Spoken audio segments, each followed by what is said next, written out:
Bonjour à tous. Nous allons donc bientôt commencer dans une minute à peu près. Je vous remercie de vous joindre à nous aujourd'hui. Je vois qu'on a un programme assez chargé. Nous allons donc arrêter la musique. Merci beaucoup. Bonjour à tous. Nous allons bientôt commencer et peut-être juste quelques annonces administratives. Donc voilà, bienvenue à South South North.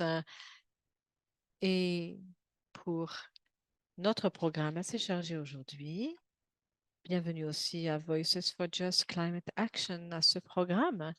Voilà, pour savoir qui est avec nous, veuillez en effet mentionner le nom de votre organisation et peut-être vous pouvez mentionner cela, prochaine diapo.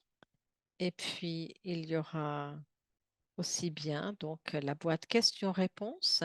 Veuillez mentionner ceci. Vous pouvez avoir les services d'interprétation aujourd'hui en français, brésilien, portugais, en bahasa et en anglais. Voilà, et vous pourrez mettre vos questions donc, euh, dans la boîte de discussion en bas de l'écran. Nous avons donc les services d'interprétation qui fonctionnent sur tous les canaux et voilà, vous avez la possibilité de le faire et s'il vous plaît, veuillez choisissez le canal de votre choix. Si vous avez des problèmes à ce niveau, veuillez nous envoyer un email à info.vsa. Vous avez déjà l'adresse email, il me semble. Donc, south.org. Bienvenue à tous. Vous avez la parole, Paula. Merci beaucoup. Merci, Charlotte. Et bonne après-midi, bonne matinée ou bon après-midi ou bonne soirée de là où vous vous joignez à nous. C'est un privilège. Nous sommes déjà 55 personnes et je pense que c'est extraordinaire que ça soit ainsi. Nous sommes très privilégiés. J'aimerais vous remercier et vous souhaiter la bienvenue à cette séance. C'est pas, je dirais, nous avons un séminaire assez, je dirais, assez similaire à ce que nous avons d'habitude. Et c'est simplement pour mieux pouvoir nous préparer à la COP 28. Lors de cet atelier de travail, nous avons l'alliance de VCA et nous avons aussi INPO South et puis aussi bien Reliance Hub. J'aimerais remercier toutes les alliances qui nous ont aidés à organiser cet atelier de travail aujourd'hui. J'aimerais donc remercier South South North pour l'interprétation et puis aussi bien pour les bailleurs de fonds, le ministère des Affaires étrangères de la Hollande et pour International Development Research Center et pour tous ceux qui nous ont aidés à organiser ce webinaire. Par rapport à ceci, en effet, cela nous permettra de nous engager à COPS, c'est-à-dire par rapport à ceci, nous avons COPS et d'autres Climate Carbon and Space sont souvent exclusives. Et si on ne demande pas à pouvoir s'engager à ce niveau-là, alors bien entendu, nous ne pouvons pas le faire. Donc, je pense que c'est le cas. Et puis maintenant, au travers de ce webinaire, j'espère qu'on pourra faire une contribution pour pouvoir répondre aux différents défis concernant notre participation à ce niveau mondial et ces barrières parfois sont le droit ou l'accès à certains espaces et puis de la compréhension, je dirais, par rapport à tout ceci, mais aussi bien parfois au niveau technique et pour pouvoir mieux comprendre. Et je suis sûre qu'avec les participants que nous avons aujourd'hui, avec Charlotte, avec Gougou et puis d'autres, je pense que cela va nous aider à mieux comprendre. Je suis ravie de vous rencontrer ici déjà en ligne et puis, bien entendu, donc sur les lieux au mois de décembre. Charlotte, de retour à vous. Je pense que, en effet, vous avez bien planté la scène par rapport à ce que l'on veut mentionner et j'aimerais donc vous présenter donc André Smoro, qui est donc le directeur général de la résilience et de l'efficacité énergétique, programme de transition climatique à la Fondation Avina. Andrea a participé à aussi des recommandations pour une utilisation efficace, également l'auteur d'un guide récent sur les négociations climatiques. Merci beaucoup, Charlotte, et merci beaucoup pour cette invitation à participer à cet atelier de travail.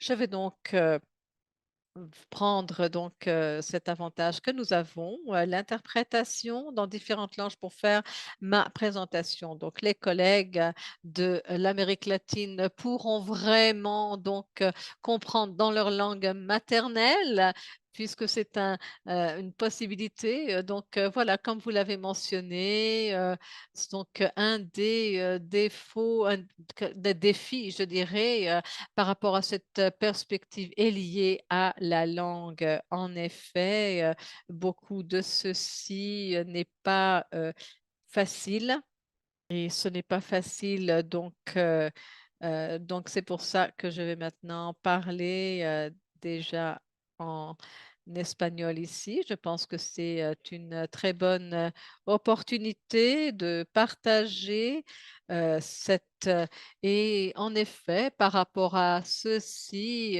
je voulais donc mentionner par rapport aux négociations, cela nous permettra de pouvoir, nous parlons toujours des zones bleues, n'est-ce pas?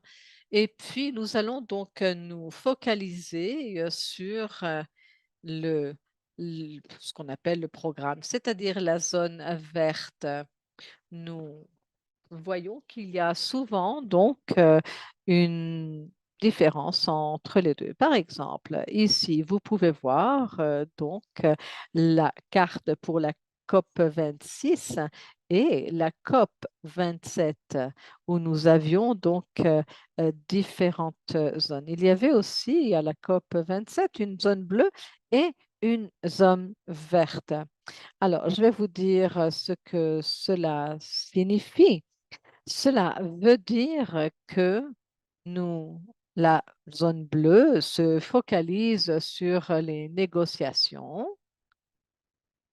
Alors, par exemple, si on se focalise plus sur les négociations, sur les résolutions, par exemple, que sur les sessions, alors ça veut dire que ces participants vont passer plus de temps dans la zone bleue. Par rapport à ceci, par rapport aux négociateurs, par rapport aux négociations, etc.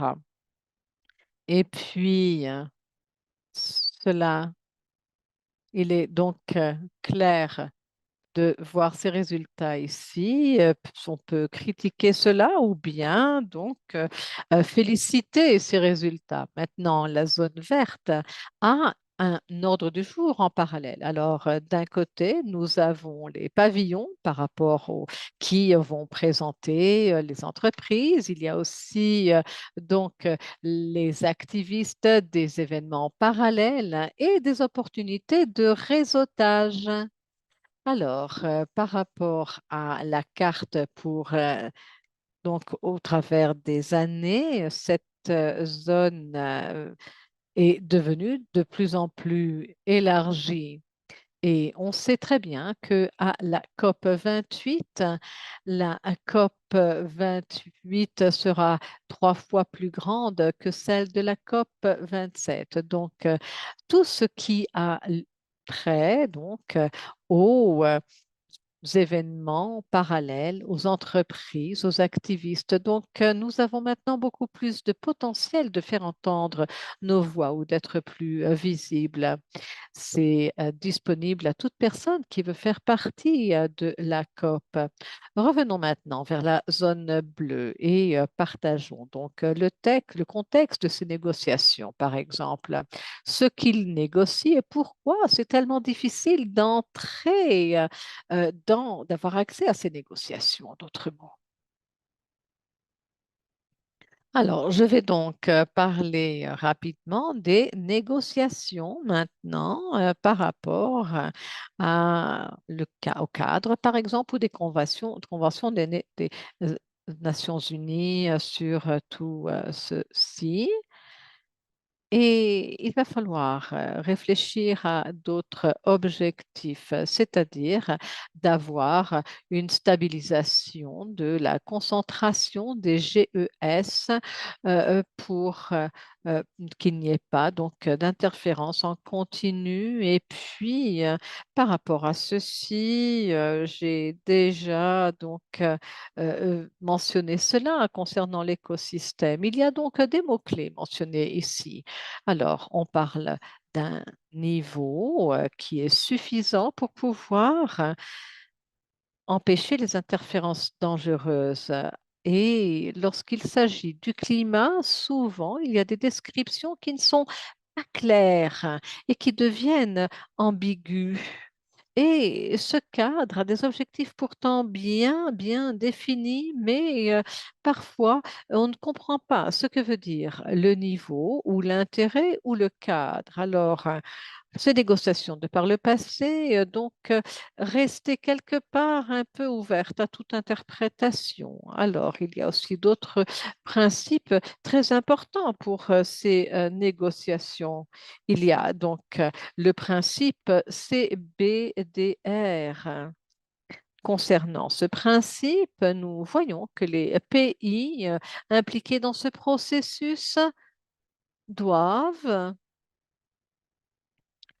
inclure doivent combattre le changement climatique et ses effets adverses, particulièrement dans les circonstances où les pays en développement sont vraiment vulnérables au changement climatique.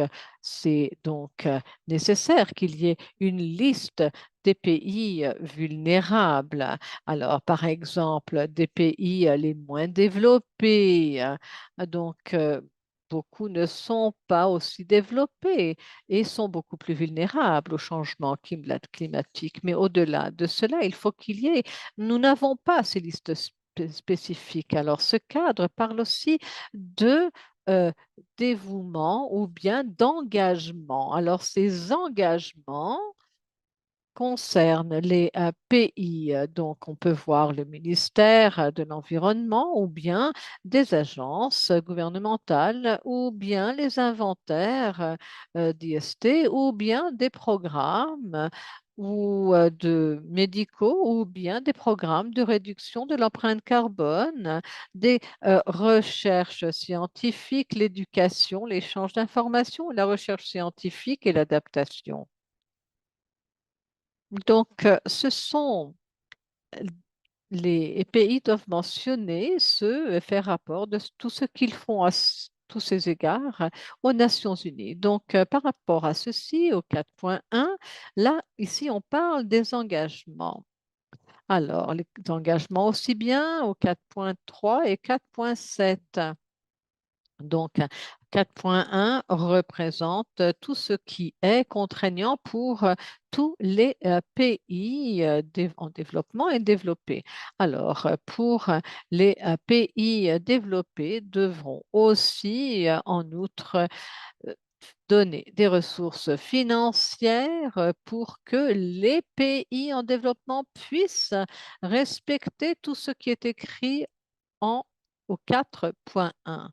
Et dans ce cas-là, cela soit être finé par des ressources émanant des pays en développement. Le numéro 4.5 parle un peu plus de ceci.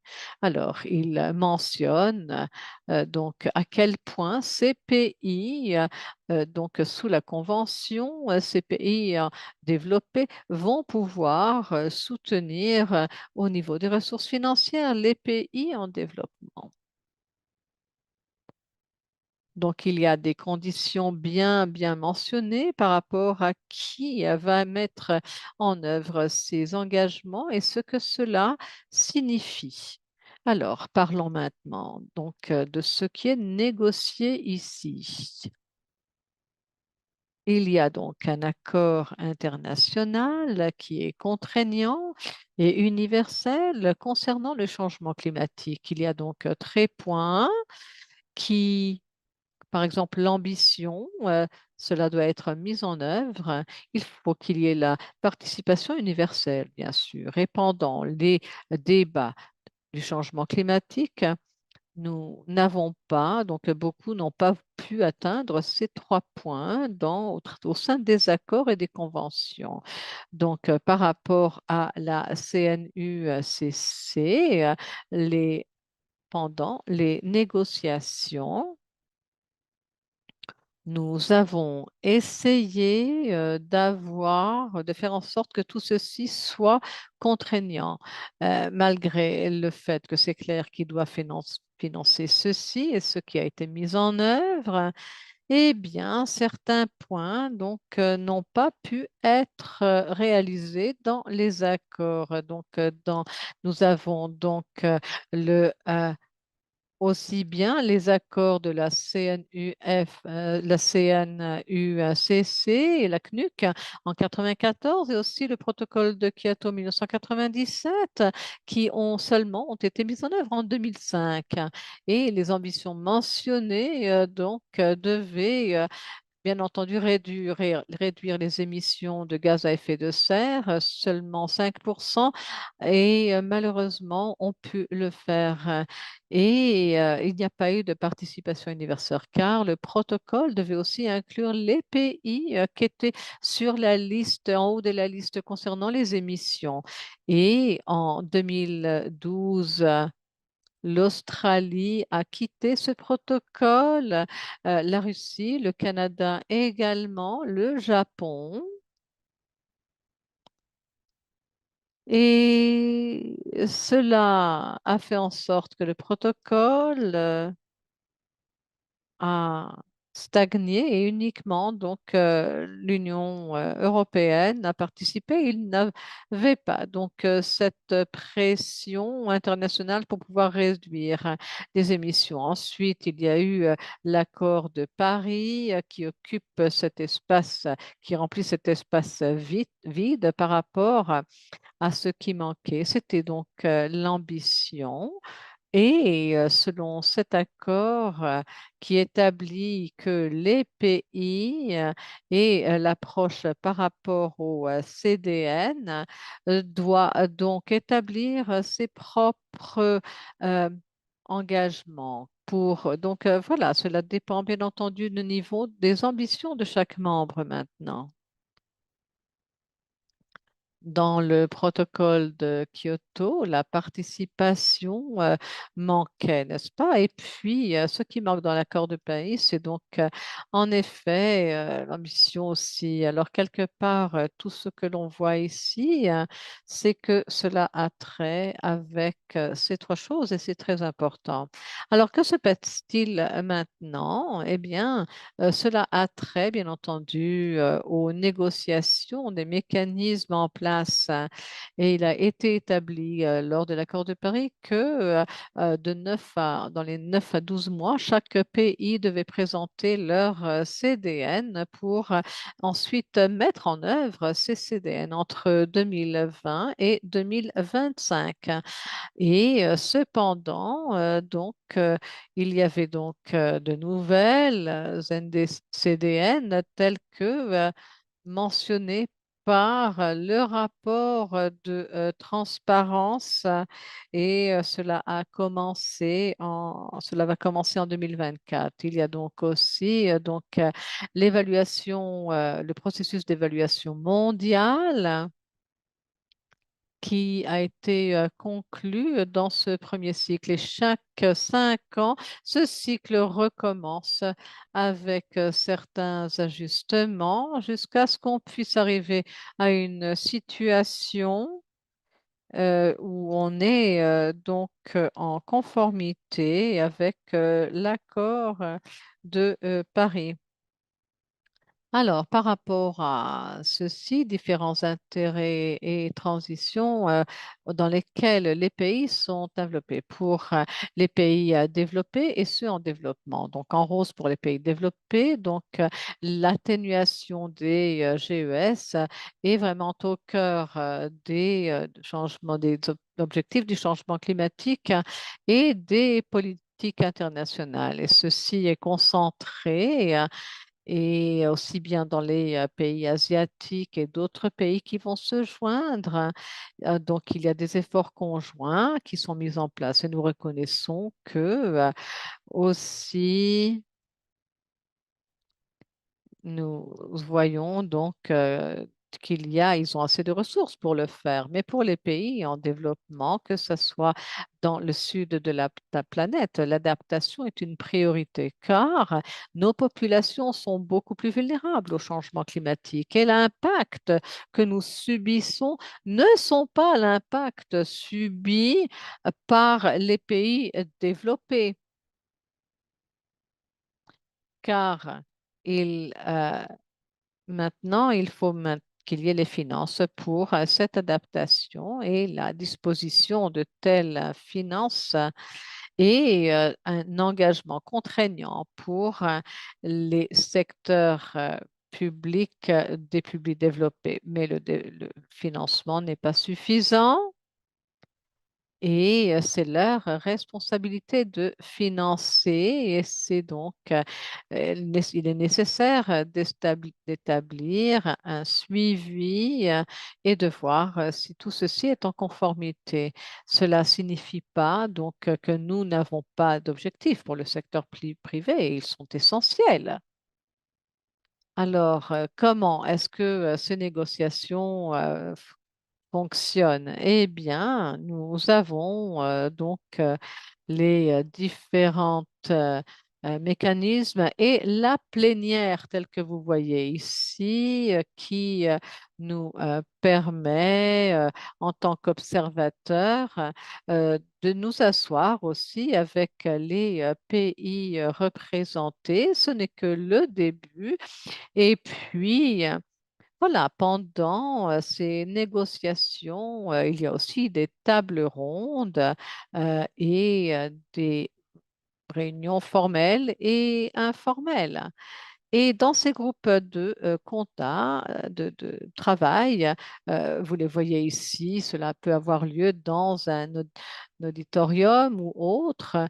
Il y a aussi donc les parties prenantes telles que les représentants gouvernementaux ou bien les délégués de différents partis.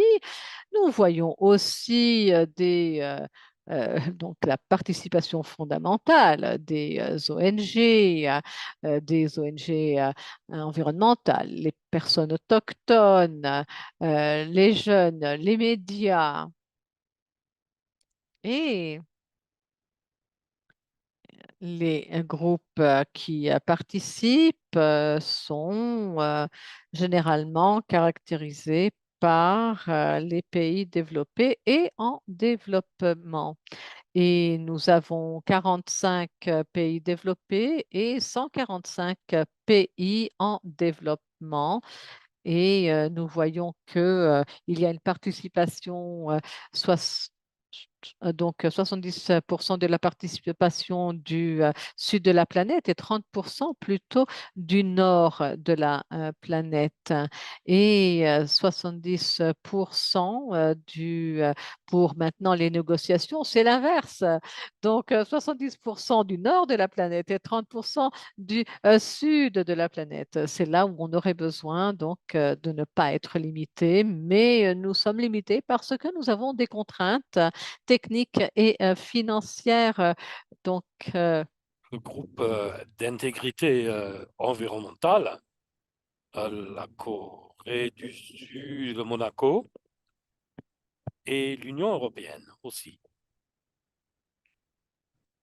Euh, et, et la plus grande groupe des pays en voie de développement, c'est les G77 plus la Chine. Et donc, ça rend les négociations assez complexes. Et donc, c'est très difficile de trouver des accords. Et j'aimerais euh, arriver à la fin. Donc, je vais laisser cet espace des négociations et je vais parler de l'agenda parallèle. C'est important de dire que pour le changement climatique, COP, c'est le plus grand rencontre des Nations Unies, entre 40 à 70 000 personnes. Et ça veut dire que la plupart des participants s'y rendront, puisque d'autres acteurs s'y trouveront dans le même espace. Et donc, c'est un espace très important pour le réseautage, l'Indonésie, pour l'Amérique du Sud, l'Amérique du Nord, l'Afrique, tout le monde y sera présent dans le même espace. Et c'est une opportunité unique pour établir des connexions. C'est essentiel d'identifier les opportunités importantes bien à l'avance. Et comment est-ce que on peut avoir les meilleurs rendements de ces opportunités? Tout d'abord, il faut se demander, poser 4 questions. Est-ce que nous sommes là pour établir des nouveaux contacts? Si c'est oui, dans ce cas, il faut se préparer appropriément. Il faut avoir ces détails de contact, son site Internet. Il faut avoir des présentations qui sont déjà faites. Et aussi, peut-être il faut avoir un certain nombre des informations imprimées pour présenter l'essentiel de votre travail. Vous pouvez aussi faire une prise de contact à l'avance pour préparer les rencontres ciblées. Vous pouvez envoyer votre identifiant, envoyer des mails. Qui sont les acteurs, qui sont les points de contact pour déjà avoir un démarrage avant l'événement soi-même. Si vous euh, euh, si vous cherchez d'établir une présence assez large, vous pouvez peut-être sponsoriser un des cocktails ou un des dîners. Euh, Puis la deuxième question qu'il faut se poser, est-ce qu'il faut montrer ce qu'on fait? Euh, si la réponse est oui, dans ce cas, il faut considérer d'organiser un des événements accompagnants qui sont d'habitude organisés à l'avance et les applications pour cela ont été soumises au mois de juin. Vous pouvez aussi participer aux événements des pavillons et pour cela, il faudrait identifier les alliés qui peuvent vous soutenir dans cela.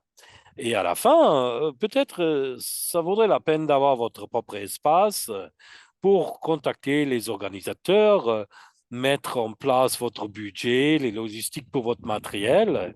Et finalement, il y a toujours la possibilité d'organiser une conférence de presse ou de tenir un bureau pour les médias. Tout ça peut faire partie du programme officiel de COP. La troisième question, ce serait, est-ce qu'on souhaite pouvoir exercer de l'influence sur l'agenda global? Et dans ce cas, il faudrait peut-être joindre les coalitions existantes, Youngos ou CRN International. Il y a un nombre de choix à considérer. Pour pouvoir participer, il faudrait être très bien informé en ce qui concerne leur agenda et leurs négociations, lesquelles il faudra suivre d'une façon très proche. Ensuite, il y a tout un nombre d'événements, des démonstrations publiques, des événements, euh, des, et il faudra donc identifier dans quels espaces se trouveront les décideurs que vous recherchiez. La quatrième question, c'est est-ce que vous êtes prêt à joindre un partenariat ou une initiative? C'est pour ça, il faut pouvoir répondre aux questions en ce qui concerne la course vers les émissions zéro, l'établissement de leur résilience, et il faut bien réfléchir et considérer les pour et les contre avant de prendre la décision de se joindre à une alliance. Et le plus important, c'est d'élever votre voix.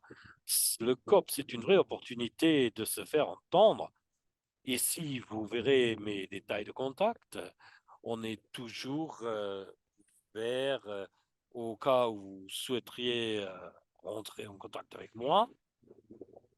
En ce qui concerne COP28 et avoir un peu plus de conseils encore. Ouais, merci beaucoup, Andrés. C'était très informatif et c'est une très bonne introduction à cet espace très important. Si vous avez des questions pour Andrés, veuillez les poser dans la boîte à dialogue et on va avoir une session de questions-réponses à la fin. Mais j'aimerais d'abord continuer. Euh, euh, Salim Oulha, qui est le directeur du Centre international pour le changement climatique et le développement et professeur à l'Université indépendante du Bangladesh. Il est aussi un des euh, partenaires qui sera présent dans la zone bleue et j'aimerais inviter le professeur à discuter certains de ses points de vue avec nous. Donc, je vous passe la manche. Donc, merci beaucoup, Andrés, pour cette présentation très élaborée. Excuse-moi, s'il vous plaît. Euh, euh, Permettez-moi de commencer avec mes qualifications primaires dans lesquelles je vous parle. Je suis une des rares personnes qui ait participé à chacune des COP, de 1 à 27. Mais j'aimerais dire que je n'y vais pas en tant que négociateur. Je ne fais pas partie d'un gouvernement. Je suis un observateur. J'ai un badge jaune. Et ça veut dire je suis un académique ou un scientifique. Mais j'ai tout à fait un rôle à jouer au cours des négociations. Je conseille un des groupes que Andrés vous a montré, ce qui est le groupe des pays les moins développés. On en est 46, la plupart en Afrique subsaharienne. Et il y en a aussi quelques-unes, pardon, en Asie, autant que mon pays, le Bangladesh. Malheureusement, il n'y en a aucun en Amérique latine, il n'y en a que 18 en tout en Amérique latine. Et en ce moment, la présidence est avec le Sénégal. Et je conseille le groupe en ce qui concerne l'adaptation et maintenant en perte et dommages. Et je suis un conseiller pour les négociations, mais je ne suis pas un négociateur moi-même. Une des choses que je vais partager avec vous, c'est comment est-ce que je vois le COP et comment est-ce que ça a évolué à travers le temps dans les 30 ans passés. La première chose, euh, la conférence s'adresse surtout à des partis à la Convention qui sont des gouvernements qui ont signé et ratifié ce cadre de travail des Nations Unies. C'est autant disons tous les pays, les 195. C'est là où les gouvernements se retrouvent pour revoir leurs progrès. Et donc, les participants primaires et négociateurs c'est les représentants des gouvernements et leurs partis, et c'est eux qui peuvent participer les négociations principales. Une fois que les sessions plénières sont terminées, et ils se rendent dans leur pièce à côté pour leur vrai travail. Souvent, les observateurs comme nous, on n'est pas admis. Les négociateurs, il y en a entre 5 à 10 000 représentants. Et comme Andrés l'a mentionné, le nombre du Nord global est au moins 2 fois plus important que les participants du Sud mondial. Et c'est eux les vrais négociateurs lors de l'événement. Et eux, ils, ils avaient négocié cette convention du cadre de travail.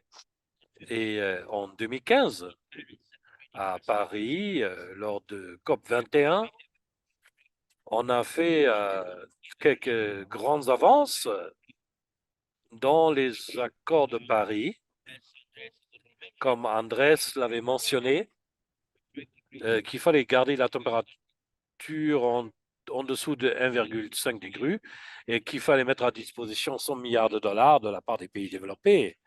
Et on n'y est pas du tout pour aucun de ces accords. Nous avons trouvé des accords, mais on ne les a pas implémentés. Nous voulons revoir et euh, euh, prendre un peu un sondage lors de ce COP 28 qui va nous arriver. Mais il y avait quelque chose de très important qui s'est passé à Paris. Les accords de Paris, ils ont euh, déterminé qui sera impliqué dans l'implémentation des accords de Paris. Jusqu'à ce que ça ait été conclu, il y avait les gouvernements et les chefs de gouvernement dont on avait besoin qu'ils étaient d'accord pour tous les détails pour qu'il y ait accord. Donc, cela accompli et on a eu l'accord de Paris. C'est un chemin pour s'attaquer au changement du climat, jusqu'à de la mitigation, à l'adaptation, à la gestion de pertes et dommages et plein d'autres choses. Et ce chemin, il peut être rejoint par tout le monde. Maintenant, nous sommes en mesure de mettre en place les accords de Paris. On n'a pas besoin de notre gouvernement, de notre président, premier ministre, qui que ce soit. Nous pouvons le faire. Nous, euh, nous avons les moyens et donc nous avons l'autonomie. On n'a plus besoin de demander à personne. Donc, une des choses qui est arrivée après le COP 21, le COP chaque année, comme Andrés a dit, il y a plusieurs dizaines de milliers de participants. Il n'y a que 10 000 qui sont des négociateurs. Les autres 20 à 30 000, ce n'est pas des négociateurs. Mais pourquoi ils y vont? Qu'est-ce qu'ils font là-bas? Dans mon point de vue, c'est eux qui sont les participants les plus importants dans le COP. Et en fait, maintenant, nous avons 2 COP réellement. Tout d'abord, nous avons le COP des parleurs, des négociateurs. Ils parlent parfois tard dans la nuit, toute la nuit, parfois ils ne terminent pas à l'heure, ils prennent une journée supplémentaire et finalement, ils ont une décision sur le papier. Mais ça ne veut rien dire. Tout le monde rentre chez eux et rien n'est implémenté. Les négociateurs, c'est les parleurs. C'est ça le COP des parleurs. Les autres, c'est le COP des faiseurs, les gens qui font. C'est ce qu'on fait dans les pavillons, dans la zone bleue, dans la zone verte, le réseautage qu'Andrés a mentionné. Et c'est là où on se rencontre avec d'autres personnes qui veulent faire des choses. La, la forestière, la mitigation, les gens qui veulent arrêter l'utilisation du charbon. On trouve des alliés dans tous ces domaines du monde entier et c'est l'opportunité de réseauter avec eux.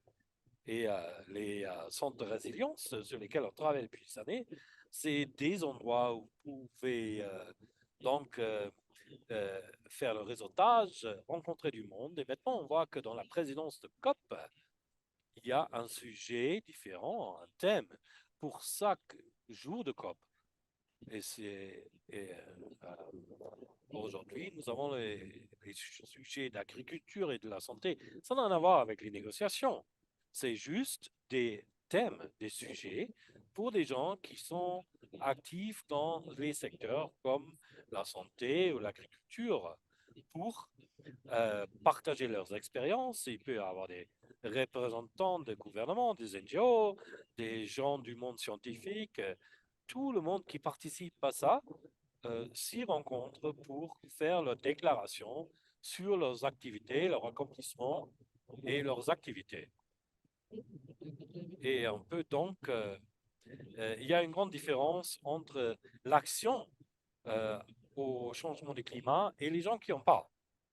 Et si on veut influencer les négociations, mon conseil serait de parler aux négociateurs de vos propres pays avant de vous rendre au COP et dites-leur qu'est-ce que vous voulez voir. Euh, Prenez contact avec eux pendant l'événement, donnez leurs conseils. C'est eux qui font partie des négociations, c'est pas vous qui êtes dedans. On ne peut que passer des messages euh, à travers les négociateurs que nous connaissons, qui viennent de nos pays.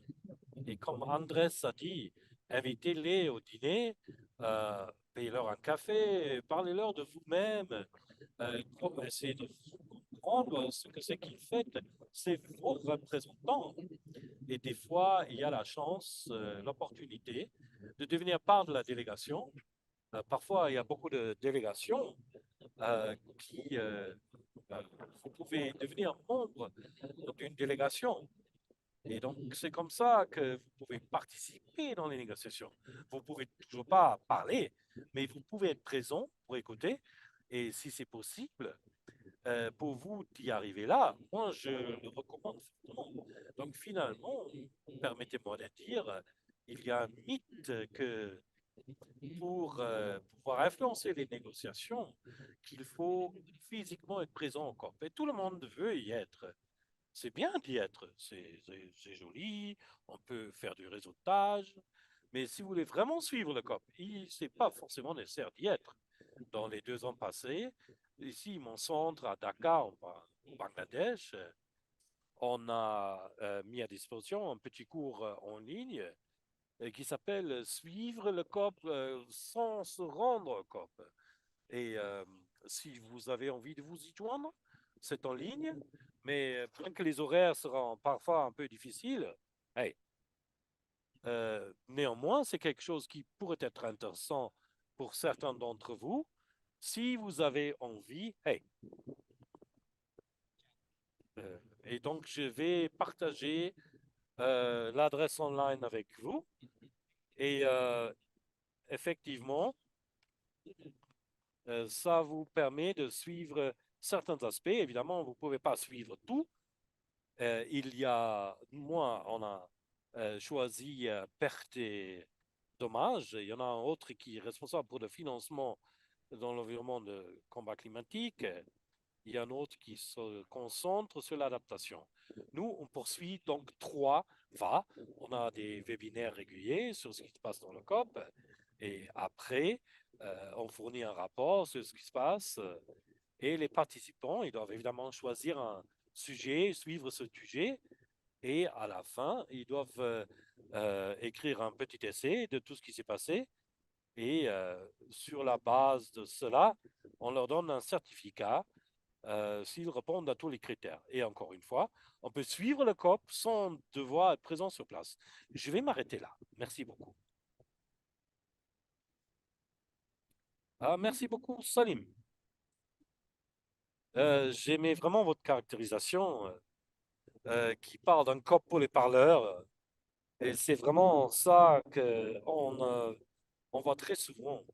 J'apprécie aussi votre perception que c'est pas forcément nécessaire d'y être physiquement pour gagner de l'influence et qu'il y a beaucoup plus qu'un seul événement en fait. Et il faudra s'y préparer correctement avant d'y aller. Donc merci à nos 2 contributants. Merci beaucoup. Alors, maintenant, on a le temps pour quelques questions.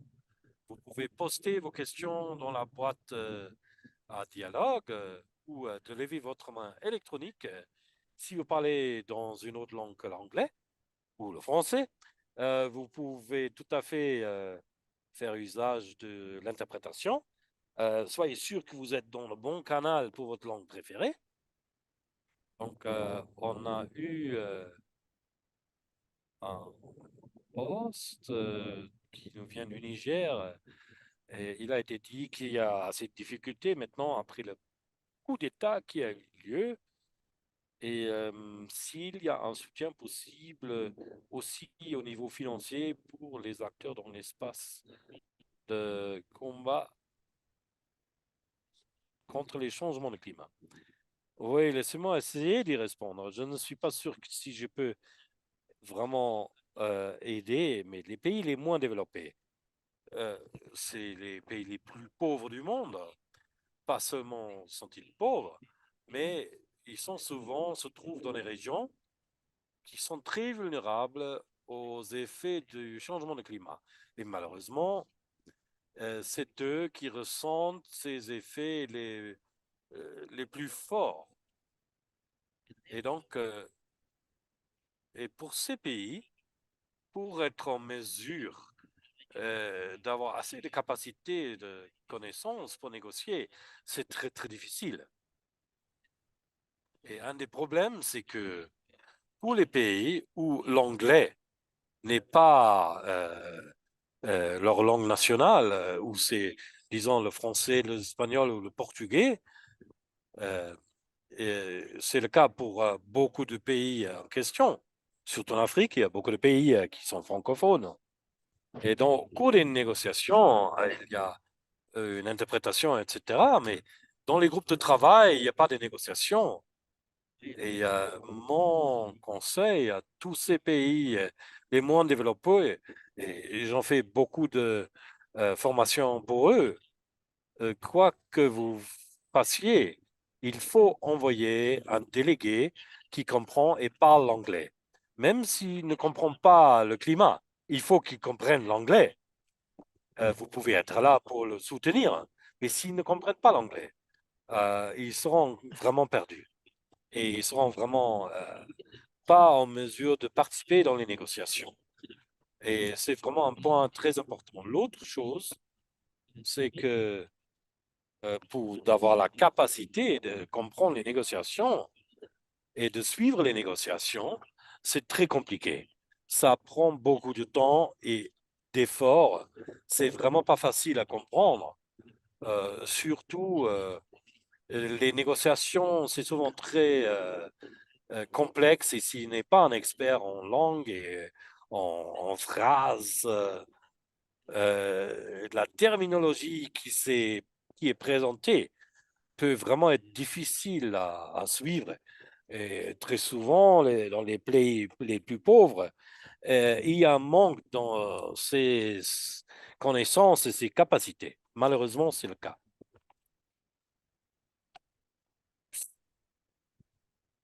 Et donc oui, merci de nous avoir expliqué quels sont les défis et à quel point c'est important d'avoir un interprète présent avec vous si vous essayez de vous y rendre. Donc il y a une autre question dans le dialogue et quels engagements ces pays doivent, à quels engagements ils doivent répondre. Ouais, merci, merci beaucoup. La- les engagements les plus importants sortent de les accords de Paris.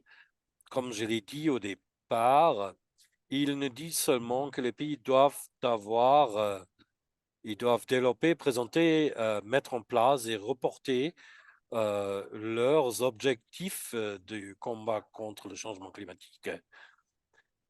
Et, euh, et donc, c'est assez facile de les trouver. Si vous regardez en Google et vous pouvez écrire NDC Registry dans le Google et vous verrez la liste des pays. Le problème avec chacun, c'est pas seulement, et c'est ça vraiment le problème. Quand je parlais des accords de Paris, c'est qu'un pays ne va pas mettre en place ses engagements, mais le problème, c'est que à quel point ces engagements sont vraiment appropriés aux circonstances de ce pays, à leurs émissions et leur niveau d'urgence au niveau des changements de climat d'un point de vue international. Et donc, du coup, c'est une des choses qui sera faite cette année. Quand c'est important de regarder les engagements individuels, il faut aussi comprendre le contexte et Coucou le niveau de Alain, mon collègue est en train responsabilité d'interpréter. Je vais prendre dans 5 minutes. actuel et historique qu'ont ces Je prends pays dans cinq par minutes. Mon rapport à collègue leurs est en train engagements, d'interpréter. autres que leurs objectifs qui sont vraiment axés sur la mitigation. Normalement, Ok. les pays qui doivent mettre mis en Wow. place des actions supplémentaires que la mitigation.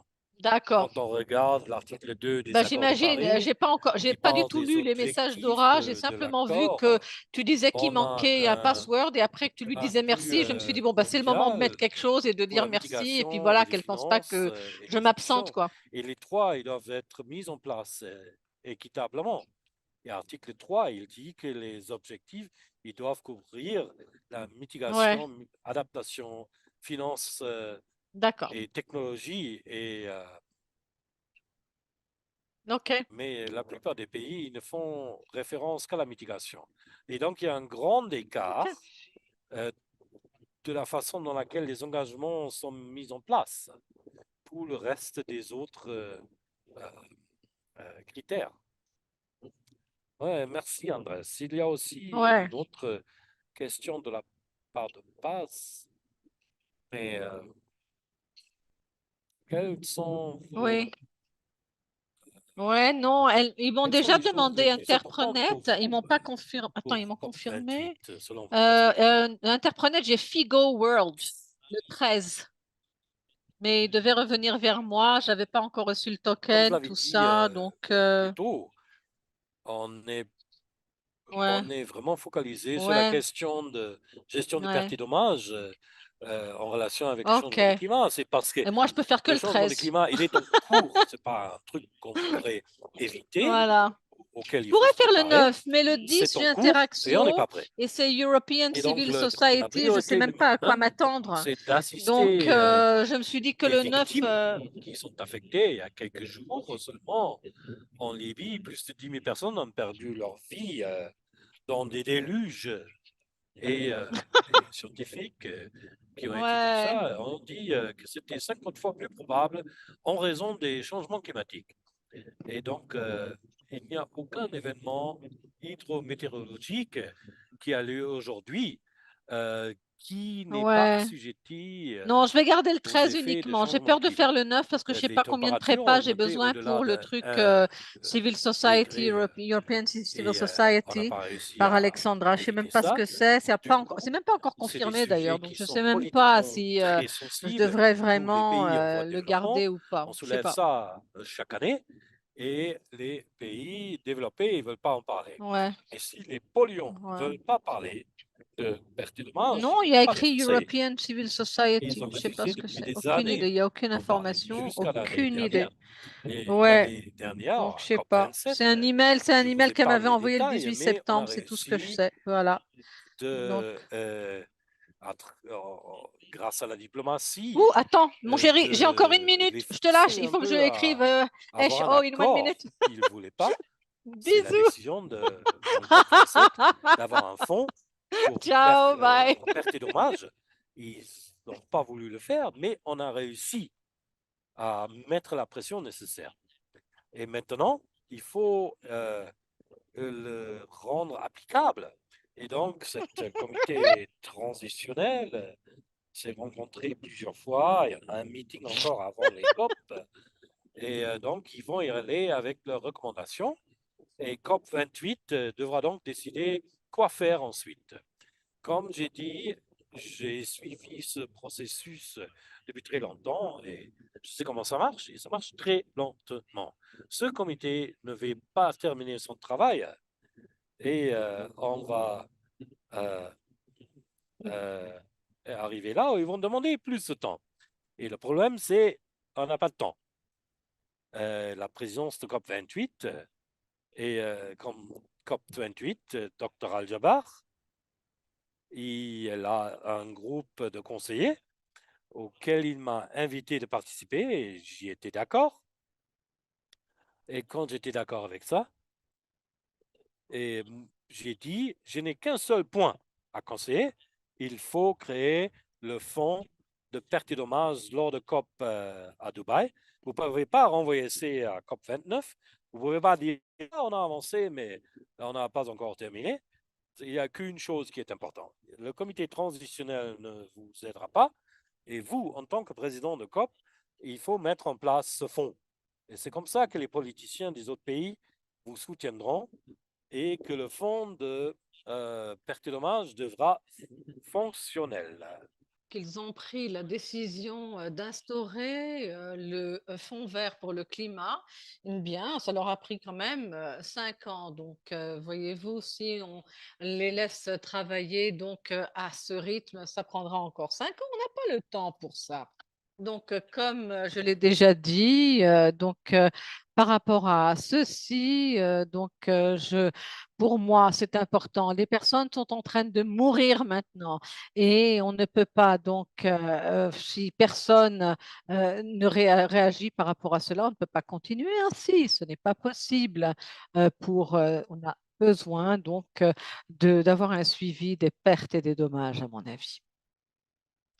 Merci beaucoup. En effet, beaucoup seraient vraiment intéressés à couvrir ceci.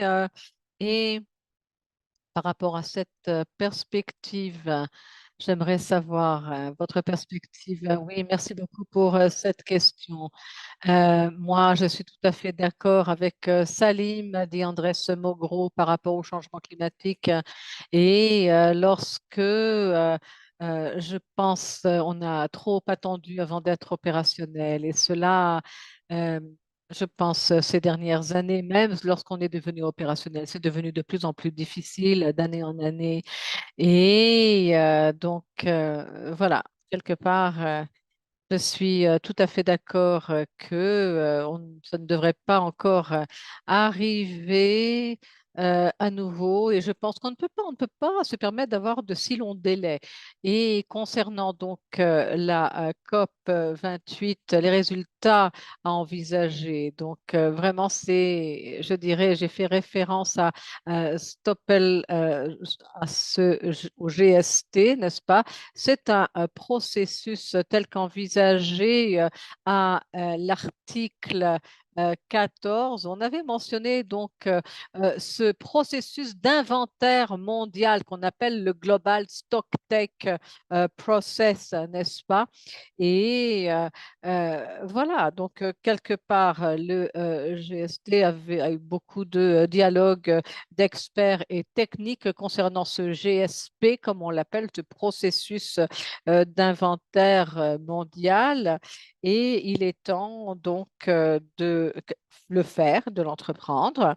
Et je sais très bien que les résultats de ce processus d'inventaire mondial, je ne pense pas qu'ils soient déjà alignés à ce qui est requis. C'est un point qu'il faudra mentionner et un point très fort que l'on désire mentionner euh, et politiquement urgent, je mentionnerais même, et de pousser les partis en question de se préparer et de prendre sérieusement les résultats du GSP en considération selon les échecs qu'il y a eu, et de pouvoir réclamer à ce qu'il y ait action entreprise par rapport à cela. Et par rapport aussi bien les nouveaux euh, objectifs quantifiés concernant la finance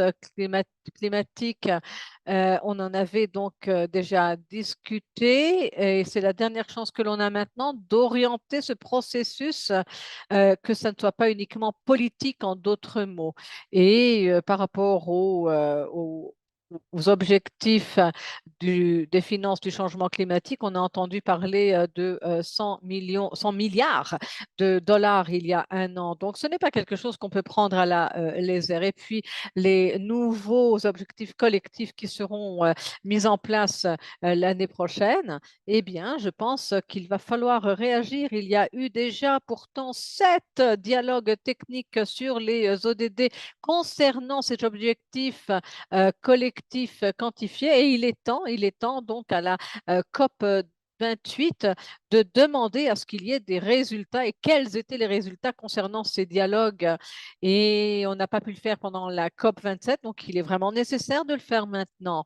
Et sinon, donc à la fin de l'année prochaine, je me rappelle ce qui s'était passé donc lors du dialogue technique il y a 3 ans de cela, n'est-ce pas? Donc il y a eu donc un processus collaboratif et participatoire. C'est juste ce que je voulais mentionner par rapport à ce processus concernant les objectifs quantifiés collectifs sur le financement climatique. Merci. Merci beaucoup, Andrés. Je vois qu'il y a une question de Théo aussi. En effet, et il y a tellement d'événements, tellement de séances, ça peut être un peu confus et on peut être dépassé pour pouvoir comment donc utiliser tout ceci à bon escient. Je vais commencer avec vous, Andrés, pour répondre à cette question et ensuite Salim. Eh bien, c'est vrai que, il y a trop de choses qui se passent en même temps à la COP. Alors, ce que je conseille, c'est peut-être de se concentrer sur un domaine particulier et que vous ayez d'autres collègues qui se concentrent, eux, chacun, sur un domaine en particulier. Alors, par exemple, si vous suivez les négociations, donc que vous travaillez uniquement sur cela, si vous parlez sur l'adaptation, si vous partez sur l'adaptation, de le faire uniquement sur l'adaptation, etc. Donc, je pense que vous pouvez aussi choisir les atténuations, les négociations concernant les atténuations, par exemple. Et puis, ou alors, ceux qui avaient été décrits, n'est-ce pas, le programme décrit sur l'atténuation à Charles Machek, par exemple. Vous pouvez aussi, aussi bien donc, décider de partir sur les GSP, par exemple, ou bien sur tout ce qui a trait au processus à long terme, sur les nouveaux objectifs quantifiés collectifs sur le financement climatique. Enfin bon, donc tout ceci, si vous n'êtes pas en mesure de le faire, et alors participer aussi, ou participer donc peut-être, si vous partagez donc, si vous participez aux réunions de la société civile, eux donneront aussi un aperçu de tout ce qui s'est fait sur le terrain. Et c'est vrai que sinon, c'est parfois difficile de trouver un espace dans votre pays, de parler avec les représentants des délégations, mais parfois, justement, lorsque vous êtes à l'étranger avec eux, c'est là où vous avez la possibilité de les rencontrer, de leur parler, de pouvoir convenir d'un moment pour pouvoir parler ensemble. Donc, quelque part, c'est aussi quelque chose à essayer d'explorer, de trouver donc euh, par rapport aux priorités, par exemple, à quoi ils s'attendent de la COP, et s'il y aura d'autres événements ou d'autres réunions ensuite à envisager avec eux. Ça serait aussi une très bonne opportunité à saisir. Voilà. Merci, Andrés. Salim? Oh, on dirait que nous avons perdu Salim. Sa connexion n'a pas tenu, on dirait. Donc, avant de passer à notre prochaine session, qui sera une discussion euh, avec un panel d'experts, mais auparavant, je sais que il y a donc un point important et on partagera aussi des points sur les narratifs sur la résilience. Peut-être que Tia peut-être veut nous en parler de la résilience. Tia, ça serait bien si vous voulez peut-être allumer votre micro. Merci Charlotte. Donc c'est Théo. Donc merci pour cette opportunité. Mon nom c'est Théo Bacrac. Je suis donc de l'équipe de la résilience et nous aurons donc nous serons à la COP 28. Et si vous allez y participer en personne. J'espère qu'on pourra vous rencontrer au Centre de la résilience. On aura donc, j'espère, de bons fauteuils, du café, de l'eau. Et sinon, vous pouvez aussi nous joindre sur la plateforme en ligne et toute personne peut participer. Vous pourrez donc nous suivre. Et ma requête par rapport à ceci, c'est que nous, on est vraiment focalisé sur les narratifs, sur les histoires qui élèvent donc ce sujet concernant la résilience au changement climatique des différentes régions et personnes. Et donc, nous aurons la possibilité de pendant la COP 28, de jeter la lumière sur ces voies, sur la diversité, sur des personnes qui ont entrepris des actions concernant la résilience climatique ou bien qui devraient en prendre davantage et pourquoi. Donc, si vous voulez peut-être nous soumettre une courte vidéo, de 30 secondes ou d'une minute pour partager vos idées sur la résilience climatique, on pourra donc vous donner cette plateforme. N'hésitez pas. Soyez en contact avec moi ou avec ma collègue qui est aussi en ligne avec nous ici, car nous devons faire en sorte de faire entendre le plus de voix possible pour qu'on puisse augmenter la résilience des communautés aux impacts du changement climatique qui déjà donc les affectent. Merci beaucoup pour m'avoir donné la possibilité de faire entendre cette requête. Merci beaucoup, Théo. Voilà. Euh, Très bien. Donc, la prochaine étape, d'abord, merci beaucoup à Andreas et Salim pour leur présentation très enrichissante. On a beaucoup apprécié votre temps et vos idées. Nous avons aussi donc un panel de discussion très, très, très important et par rapport aux différentes plateformes, aux différentes circonscriptions et nous avons donc différents intervenants aujourd'hui et qui vont partager aussi ce qu'ils font, leur travail, les plateformes qu'ils utilisent, ce qu'ils essayent de réaliser et ce qui, pendant la COP 28, comment s'y préparer. Voilà. Alors, premièrement, j'aimerais souhaiter la bienvenue Carla Max. Carla Max, qui est d'une organisation euh, non, gon- non gouvernementale.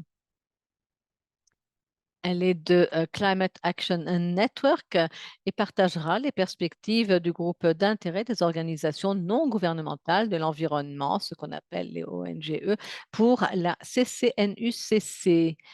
Et Carla, vous avez la parole.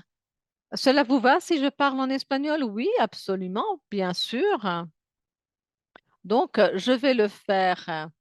Donc, oui, c'est vrai que c'est vraiment ma... voilà, merci beaucoup pour cette invitation. Et puis, merci beaucoup pour cet espace, pour cette possibilité qui m'est donnée de partager avec vous mon expérience et et comment nous avons comment nous nous sommes organisés.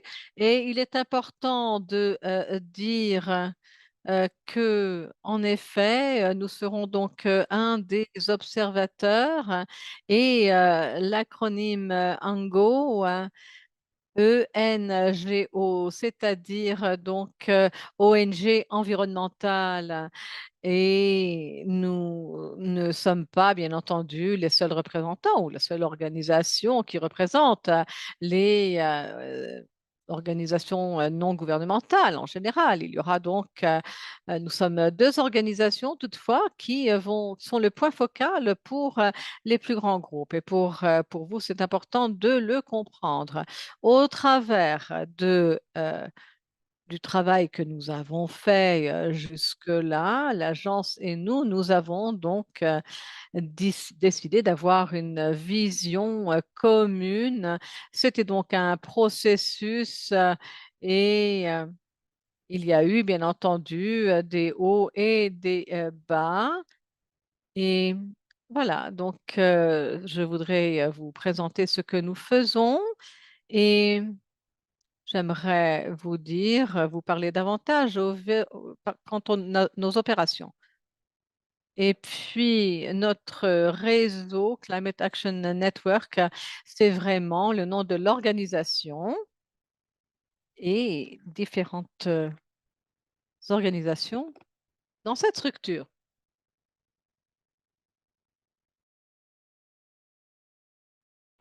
C'est composé des NGO et des organisations nationales aussi.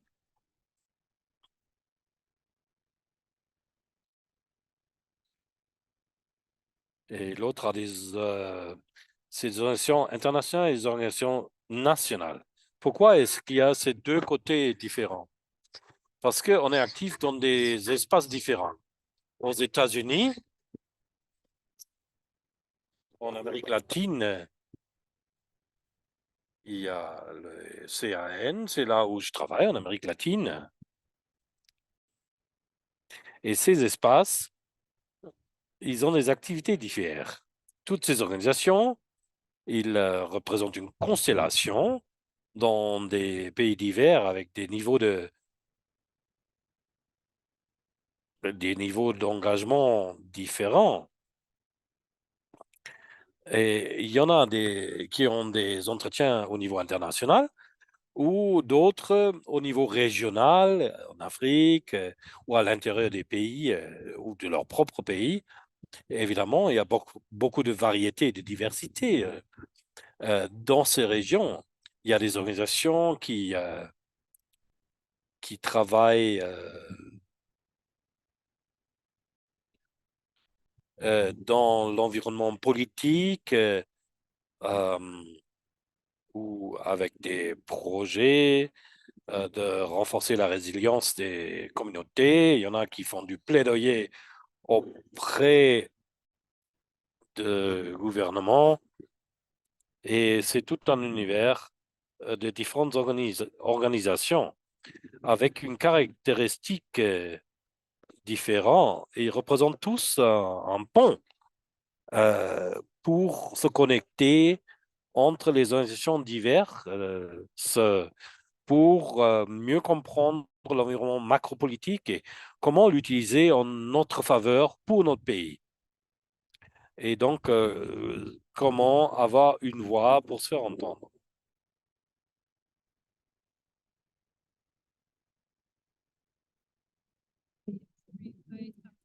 Oui, je suis désolé si je parle trop et trop vite.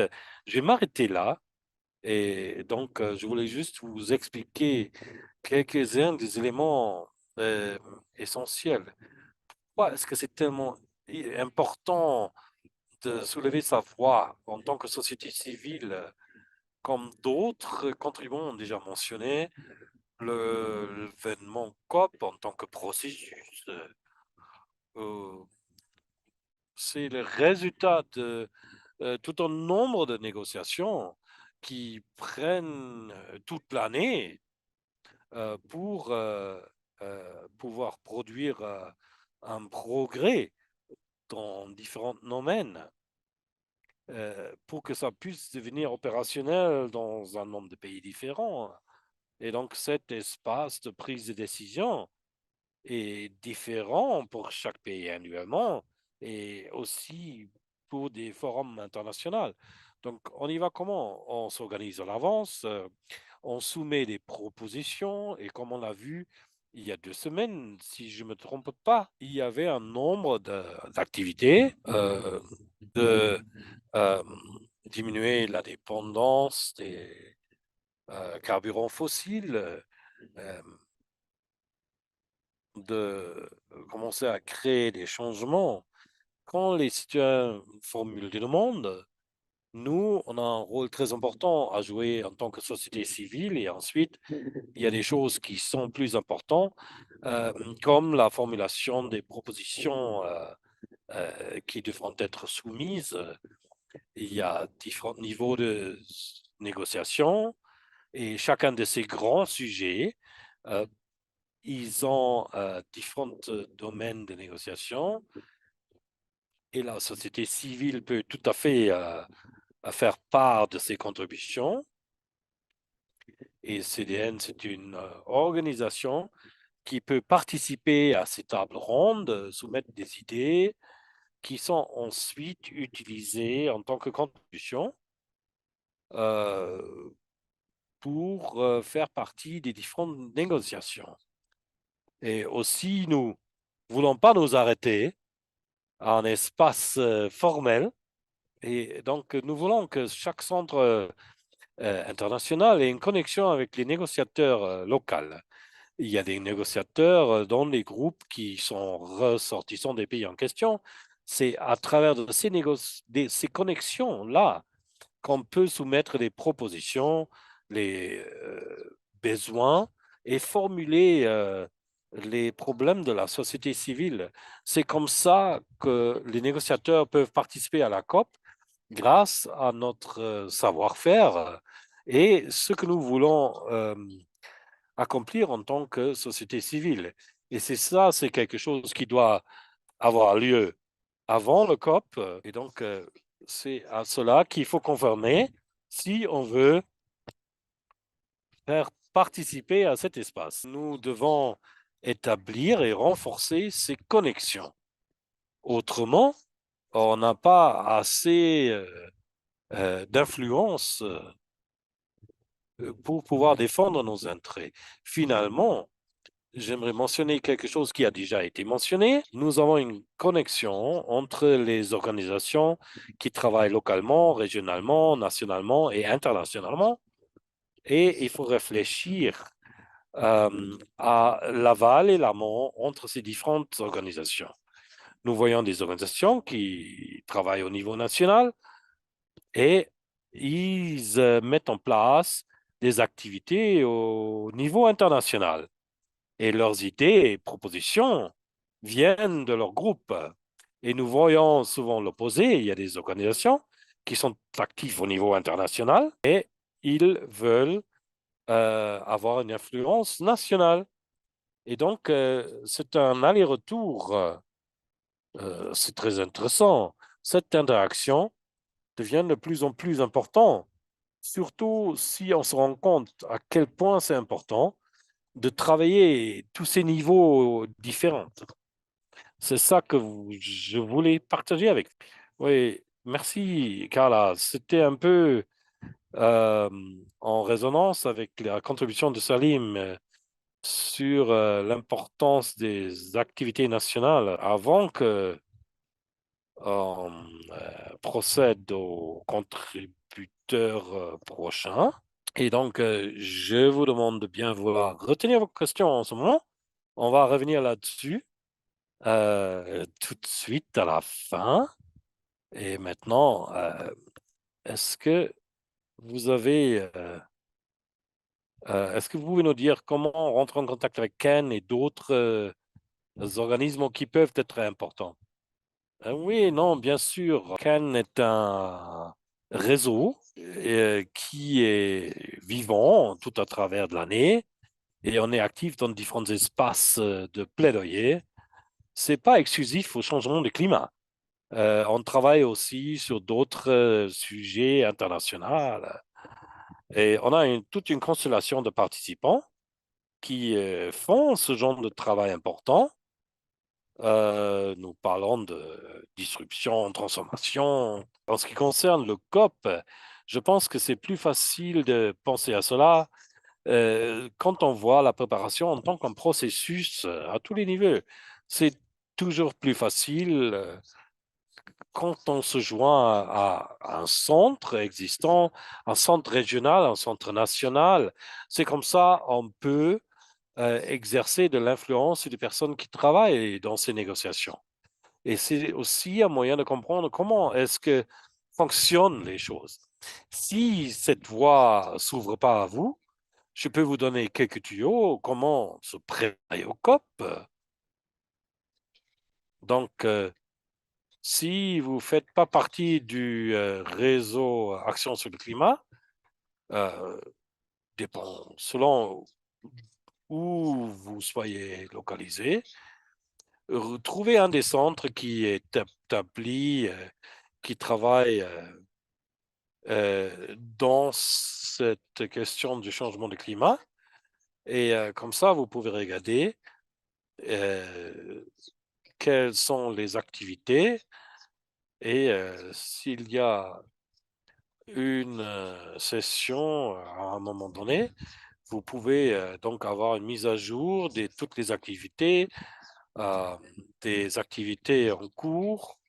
Vous pouvez avoir cette session d'un rythme hebdomadaire et en y participant, vous allez euh, pouvoir connaître les personnes qui y participent et vous pouvez ensuite participer à ce niveau supérieur.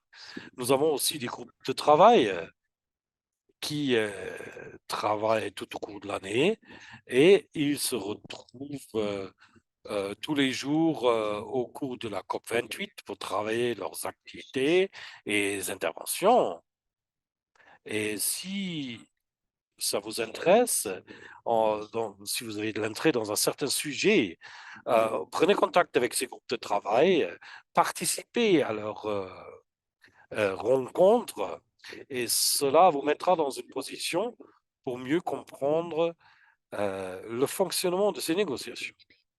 Vous pouvez aussi peut-être penser qu'il serait mieux d'améliorer votre réseautage et moi je pense que c'est quelque chose de très très important.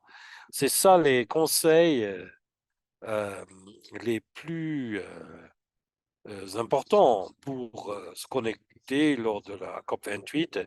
Vous avez aussi le site internet qui est disponible en ligne et là vous pouvez trouver tous les détails de contact de ces divers groupes de travail. Vous pouvez remplir un formulaire pour rentrer en contact avec les gens qui coordonnent ces groupes de travail et ils donc gèrent ces groupes de travail. Merci beaucoup, Carla. C'était vraiment très, très utile pour les gens qui essayent de euh, euh, participer à COP. Je vais passer à notre prochaine contributrice, Madame Faith Lumon, elle est responsable de la justice économique et de l'action climatique à Akinamamawa Africa et elle va partager ses points de vue et ses expériences. À vous, Faith. Merci. Merci, Charlotte. Oui, est-ce que vous pouvez voir ma présentation? Oui. Donc, je vais arrêter ma caméra pour maintenir une bande, largeur de bande. Donc, c'est bien que je puisse parler tout de suite après Carla, parce que c'est très important de comprendre comment nos participants s'organisent. C'est assez similaire. Comment on puisse s'organiser. Une des choses qui m'ont été bénéficiaires chez Cannes, c'était le SP 58 cette année. Euh, J'étais arrivé une semaine en retard et je pouvais recevoir une mise à jour en participant à une des mises à jour de réseau Cannes et tout ce qui a été discuté jusque-là dans cette première semaine. Et donc, oui, c'est quelque chose de très formidable. Donc, Cet agenda constitue plus de 9 groupes de travail. Par rapport à ceci, donc il y a donc euh, je ne vais pas donc mentionner, donc il y en a 9, je ne vais pas tous les mentionner, mais en effet, donc Women Gender Constituency est là pour s'assurer que les femmes soient bien représentées. Alors, ce groupe a été fondé en 1900, créé en 1909, et des choses que nous avons, ce que je voulais souligner, c'est que d'ici 2011, il y avait déjà 32 organisations membres qui faisaient partie de ceci et nous avons donc déjà maintenant 47 membres. Et je voulais aussi mentionner la participation de différents groupes de femmes féministes, des défenseurs de la justice pour le genre. Et nous voyons qu'il y a aussi un processus de régionalisation. Et au mois d'août cette année, nous avons donc lancé le programme de Africa and Gender Constituency, c'est-à-dire les femmes africaines et l'égalité des sexes. Et voilà, donc nous voulons accroître ou agrandir aussi nos activités en Amérique latine. Alors, en termes d'objectifs, une des choses que nous faisons en particulier, c'est de nous assurer qu'il y ait une bonne représentation, une représentation force qui se focalise sur les expériences et la capacité, n'est-ce pas, pour que les femmes de par le monde et surtout dans les régions, il faut développer et défendre les positions communes basées, bien entendu, sur les processus de la CCU. CCNUCC et fournir les perspectives de genre dans toutes les discussions connexes. Voilà, il faut donc, on est donc en train de développer différentes positions sur des principes divers, d'autres organisations, par exemple, pour représenter différentes positions sur des questions spécifiques.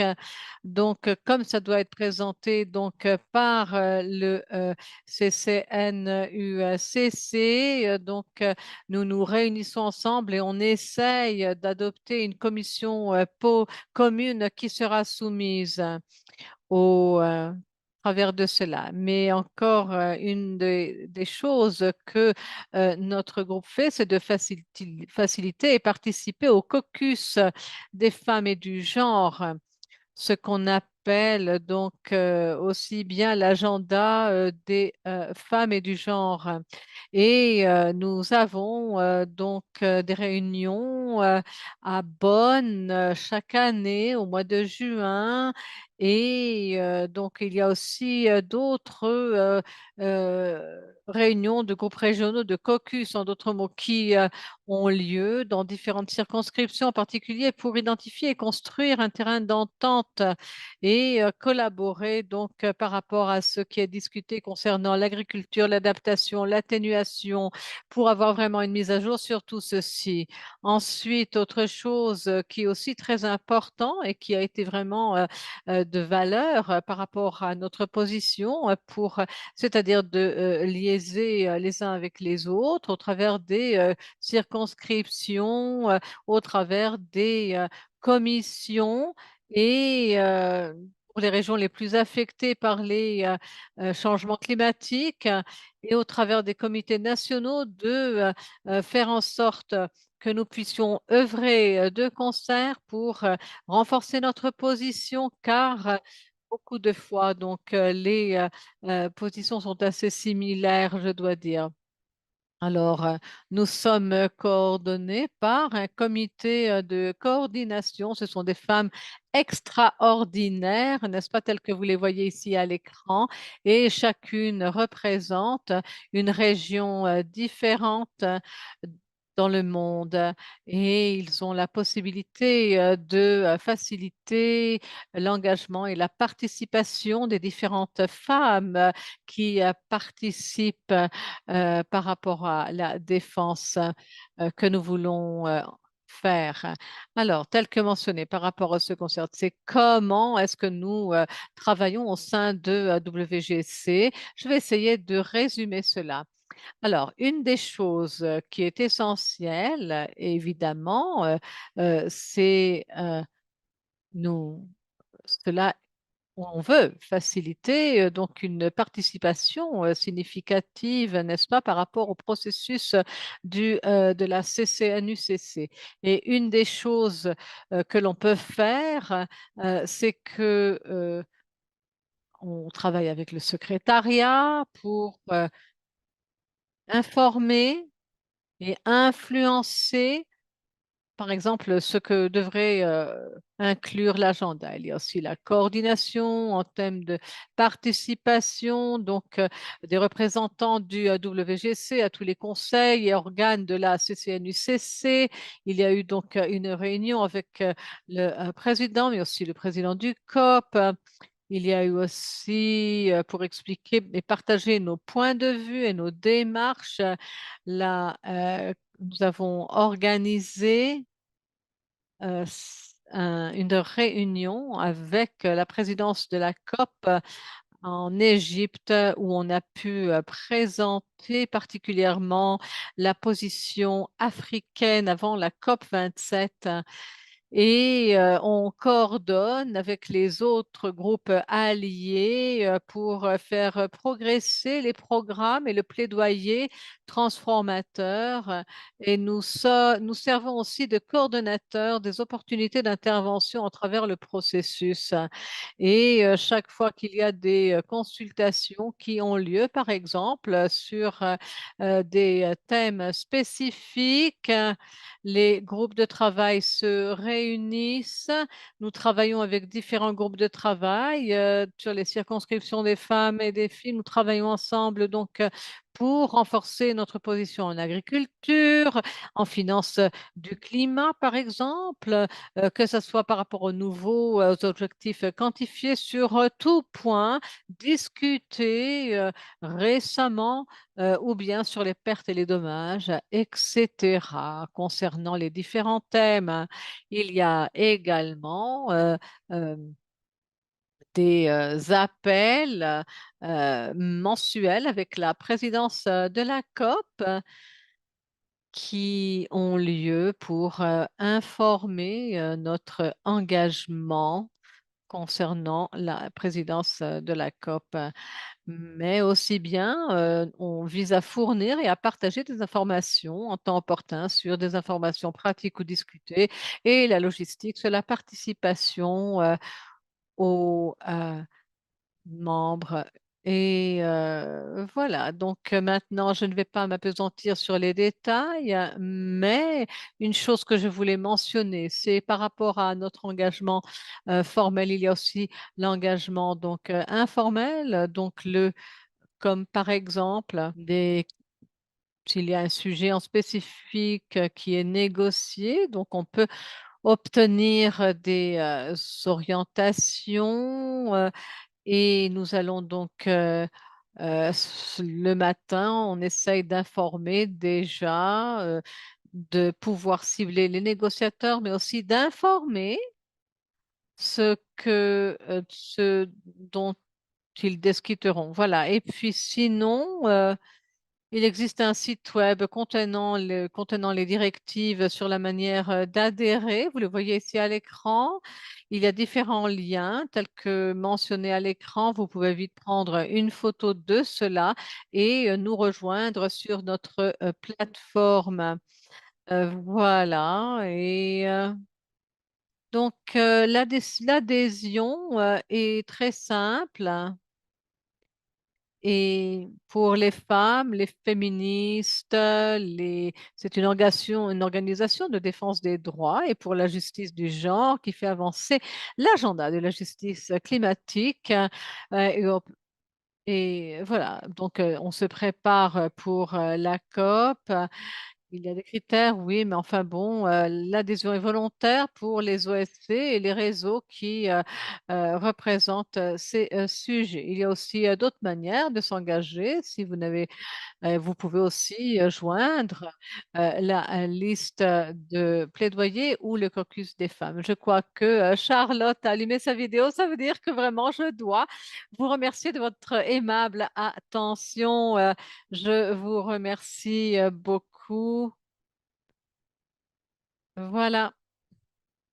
Merci, merci, merci beaucoup. Merci beaucoup, Faith. Je ne voulais pas vous couper la parole, bien sûr, loin de moi de faire cela, mais euh, je pense que c'était une présentation fantastique avec beaucoup d'orientation sur comment joindre.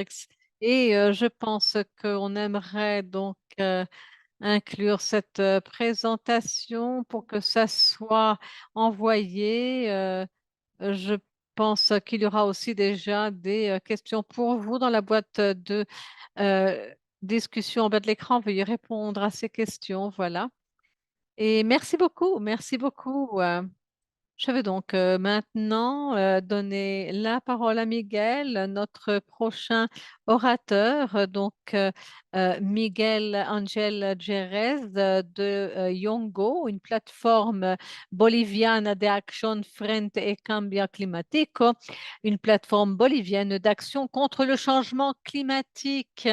Il fait aussi partie depuis 4 ans de la circonscription de la jeunesse.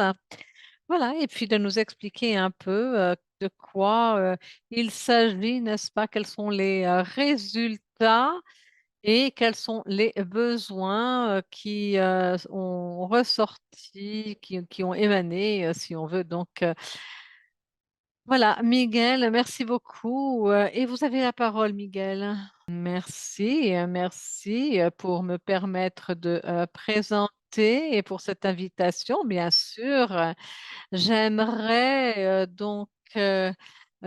vous remercier de m'avoir invité et remercier tous ceux qui sont là, qui nous écoutent, pour ceux qui donnent leur opinion, qui posent des questions. C'est tellement important. Comme Charlotte l'a déjà mentionné, je vais donc vous parler de la jeunesse, de notre activisme de la jeunesse, n'est-ce pas, pour la justice climatique. Donc, nous sommes en Bolivie et c'est un travail que nous faisons avec d'autres organisations de la société civile en Bolivie et ailleurs et avec des agences onusiennes. Alors, premièrement, pourquoi pensez-vous qu'on a besoin d'agir maintenant? Alors, en effet, c'est des questions qu'on a posées aux membres de panel déjà avant moi, mais ils ont aussi donné des exemples par rapport à différents pays. Alors, on peut en effet, vous voyez déjà l'image. Pourquoi devons-nous agir maintenant? Eh bien, voilà, c'est assez évident. La Terre est en feu. Toutefois, c'est le cas en Amérique latine maintenant. On on passe à la période de sécheresse et puis vraiment, on a l'impression que le monde est en flammes. Et pourquoi c'est très important de prendre action maintenant? Eh bien, nous avons cette horloge climatique qui avance à grande vitesse. Et je ne pense pas qu'il y a une meilleure période pour mentionner cela. Et grâce au travail de différentes organisations, euh, nous, en effet, combien de temps avons-nous? Eh bien, nous parlons toujours de ces 2 degrés, le point de non-retour. Et ça, selon cette horloge climatique, on y arrivera dans les 5 ans à venir. On a uniquement 5 ans avant d'arriver au point du non-retour.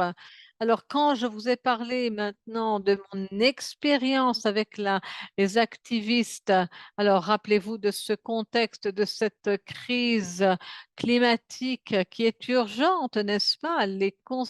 Nous avons différentes manières de pouvoir participer par rapport à cet espace où se prennent les décisions. Alors, une des manières de faire les choses qui est proposée par ENGO, par les organisations onusiennes ou par le groupe de la société civile de la CCNUCC, eh bien, nous avons ce mécanisme représenté par les communautés autochtones, les travailleurs agricoles, mais aussi les jeunes. Et c'est là où nous travaillons. La jeunesse est composée de points focaux, comme vous pouvez le voir ici sur ce graphique, mais aussi une coordination globale.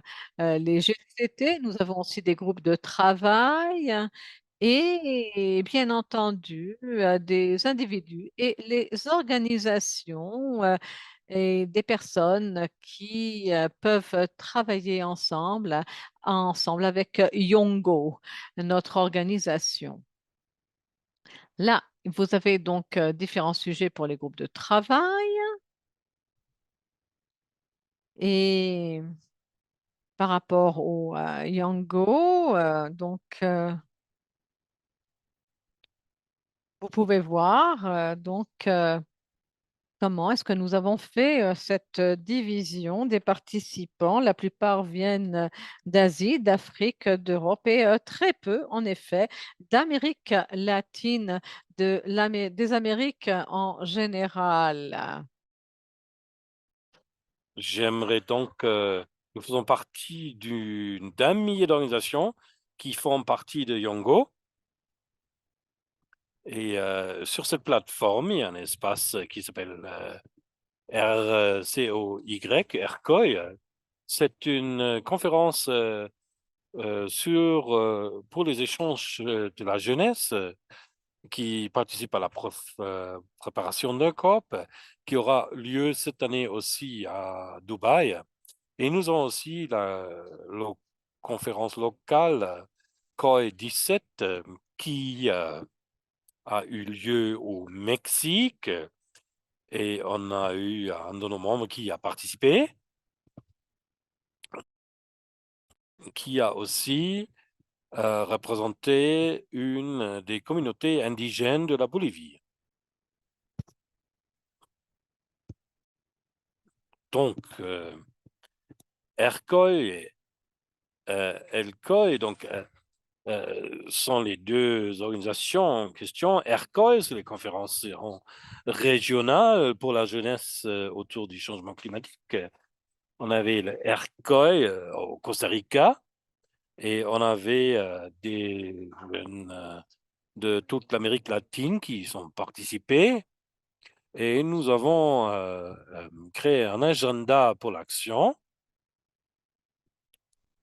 qui contient des propositions de plus de 300 jeunes participants qui étaient en personne et 8 représentants de la Bolivie également, dont quelques-uns des communautés indigènes.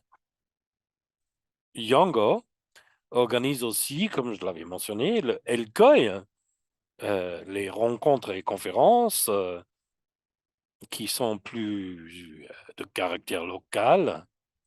Alors, en Bolivie, on a eu 4 éditions de LCOI jusqu'ici. Et l'année dernière, nous avions le LCOI numéro 3. Il y en avait 4 au total. Mais là, Mexique, on a organisé déjà une quinzaine. Et on peut aussi parler des aspects régionaux de ces conférences. On a plus de 1200 personnes qui se sont inscrites et on a eu donc une rencontre à Cochabamba avec 150 jeunes représentants des zones urbaines, rurales et des communautés indigènes. Et c'était un événement très remarquable. L'organisation qui voudraient être accrédités doivent pouvoir démontrer leurs expériences et un engagement euh, continu. Et donc, je voudrais renforcer l'importance d'avoir une grande diversité et une grande variété d'organisations participants. On aura notre LCOI en Bolivie, puisqu'on a eu des résultats très formidables l'année dernière. Et donc, le défi a été lancé d'aller encore plus loin dans nos ambitions de cette année. Et ce serait formidable de pouvoir augmenter le nombre de jeunes personnes y participant pour améliorer la représentation rurale des communautés indigènes et afro d'origine africaine. Et il est important de noter qu'il y avait des sujets d'importance au niveau national, mais qui néanmoins ont un un intérêt international. C'est des événements assez larges, organisés de la part des jeunes, mais évidemment, nous sommes en besoin des ressources financières. On a eu beaucoup d'obstacles parce qu'on n'a pas eu accès à suffisamment de finances. On est en partenariat avec FTS, avec les plateformes boliviennes et Athéna, et, euh, et ainsi que d'autres organisations qui nous ont vraiment soutenus au niveau technologique et financier, que les conférences de jeunesse peuvent devenir une réalité. J'ai une autre question pour vous. Comment est-ce que les jeunes peuvent participer dans le COP? Nous savons que euh, de se rendre à COP est très, très cher. Et aussi, il y a des restreintes linguistiques et des différentes réalités culturelles. Et donc, on pose la question, comment est-ce qu'on peut effectivement participer à cet événement? Nous avons participé à d'autres événements comme Elcoy, qui est un événement parallèle. Et donc, moi, j'ai deux voies différentes à vous suggérer. On peut soit participer en tant que négociateur de pays ou en tant qu'observateur. Cette première option, dans le cas de la Bolivie, c'est un tout petit peu plus difficile pour des raisons politiques. C'est pourquoi moi, je pense que c'est plus simple d'y aller en tant qu'observateur de la société civile. L'année dernière, on a deux représentants de notre plateforme qui sont rendus en Égypte lors de la COP 27. Et on a eu du soutien de UNICEF et on a été en mesure de participer au groupe de travail pour la jeunesse et aussi être présent aux discussions des tables rondes sur le changement climatique et d'autres sujets. Moi-même, j'étais à COP 26 à Glasgow en tant qu'observateur. On a eu aussi accès aux espaces de réseautage avec d'autres jeunes, d'autres pays et d'autres ONG. Et là, on a pu établir des contacts euh, euh, bon, et qui, et finalement, nous avons reçu une invitation de participer au prochain événement en Amérique latine. Et on a eu, nous en sommes très fiers. C'est très important de renforcer notre position au cœur de l'Amérique latine. Vous êtes tous invités d'y participer en tant qu'observateur et je travaille aussi dans un ONG qui se bat pour les droits des communautés indigènes. Et donc, j'ai pu participer aux tables rondes qui parlaient de ces sujets et les actions entreprises par ces communautés indigènes pour faire face au changement climatique. On était aussi en mesure de réseauter avec d'autres organisations et de leur parler des travaux que nous faisons, l'organisation des ERCOI et des ELCOI en parallèle au COP. Et en tant qu'activistes, nous avons le besoin d'être toujours présents, de faire partie de ces événements. Parce que ce qui m'a mené aujourd'hui à cette position actuelle, c'est mon rôle en tant qu'activiste. Il faut être clair, chaque événement, chaque action où il y a un questionnement des politiques en vigueur, c'est un moyen de montrer aux autres jeunes qu'ils peuvent devenir actifs et à quel point c'est important de réfléchir à ces questions environnementales. Et, et en tant que collectif, on peut à exercer une pression sur les autorités du gouvernement. Et aussi, ça renforce notre rôle en tant qu'acteurs qui ont une influence sur des événements comme le COP ERCOI et d'autres conférences aussi. Et ça nous montre qu'on peut vraiment représenter la jeunesse parce que notre participation à ces événements, il y a tout ce travail d'activisme derrière qui s'est fait de la part des jeunes, des étudiants, et c'est vraiment un travail de base dans ces pays où nous sommes actifs. C'est pour cela, je pense que c'est important de participer à COP euh, pour continuer notre travail d'activiste. Nous n'avons pas les fonds. Euh, Si on n'a pas participé aux ateliers de travail, aux démonstrations et les conférences dans nos pays et dans nos régions. Donc, mon message final, c'est le suivant. Dans les années suivantes, jusqu'à 2030, on devrait voir la transformation la plus vite dans l'histoire de l'humanité. Et c'est ça notre mission.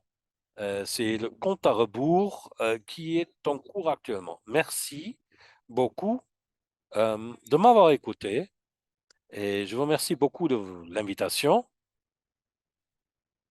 Et donc, je suis ouvert à toutes vos questions.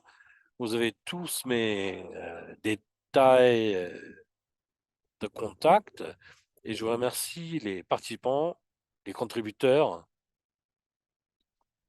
et peut-être il n'y a pas que la COP 28, mais il y a l'année d'après, il y a les événements parallèles où il y a toujours l'opportunité de participer et de contribuer.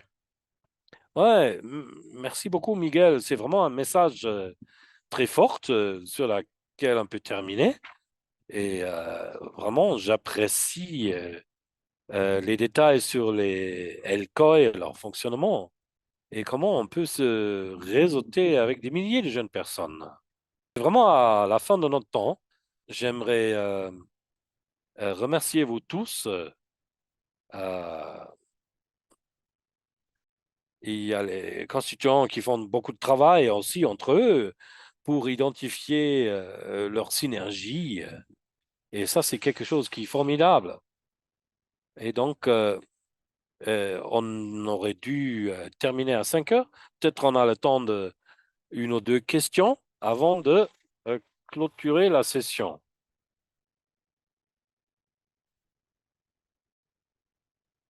Voilà, je peux voir encore une question, peut-être pour Face de Heidi qui a mentionné que c'est extraordinaire d'apprendre ce que fait le WGC et puis quelle est la relation donc avec les points focaux de l'agenda national. Donc, c'est une très bonne question. Alors, en effet, donc, par rapport aux points focaux au niveau national ils sont au sein des gouvernements, n'est-ce pas? Donc, ça fait partie des différents ministères en charge du climat ou de l'environnement. Et en effet, par rapport à cela, donc, il y a la négociation sur le genre et il y a donc une étroite collaboration par rapport à ceci, avec les points focaux. Et nous, habituellement, donc, il y a, donc, nous sommes présents par rapport aux différentes consultations tenues à la COP. Et lorsqu'il y a des discussions, donc par rapport à GlobStack, c'est vrai, il y a eu différentes donc, conversations concernant ces points donc, d'inventaire national tel que mentionné. J'espère avoir répondu à votre question. Très bien, merci beaucoup. Alors, peut-être encore une question? Sinon, voilà. Dans l'intérêt du temps. Très bien. Donc, je pense que c'est tout. Donc, on partagera, donc si tous les intervenants pourraient partager avec nous leur présentation, on pourrait aussi les partager avec ceux qui se sont joints à nous aujourd'hui et vous pourrez donc vous enregistrer sur les différentes plateformes.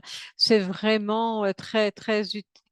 Tel que mentionné, c'est donc notre objectif de soutenir les partenaires au niveau local pour mieux comprendre, mieux s'engager avec la COP28. Je pense que là, vous pourrez donc saisir les opportunités et puis que les choses soient mieux coordonnées par rapport à c'est vrai que c'est un espace assez intimidant, la COP. Mais sinon, je vous remercie à tous de vous être joints à nous. Merci à Andreas et à Salim et à toute l'équipe qui nous a aidés à organiser cet atelier de travail. Donc, merci, merci encore. Donc, que ce soit donc de différents endroits de notre planète. Merci. C'est un travail d'équipe et encore une fois, voilà, je vous remercie. Merci aussi à tous nos interprètes qui nous ont permis de nous comprendre les uns les autres. Et veuillez nous excuser pour le micro qui était resté ouvert. C'est une erreur humaine. Les joies du travail en ligne. Voilà, donc on vous remercie et une très bonne matinée, très bonne après-midi, très bonne soirée. Là où que vous soyez, on espère réellement et sincèrement vous revoir pour d'autres événements. Merci beaucoup. Merci. Au revoir.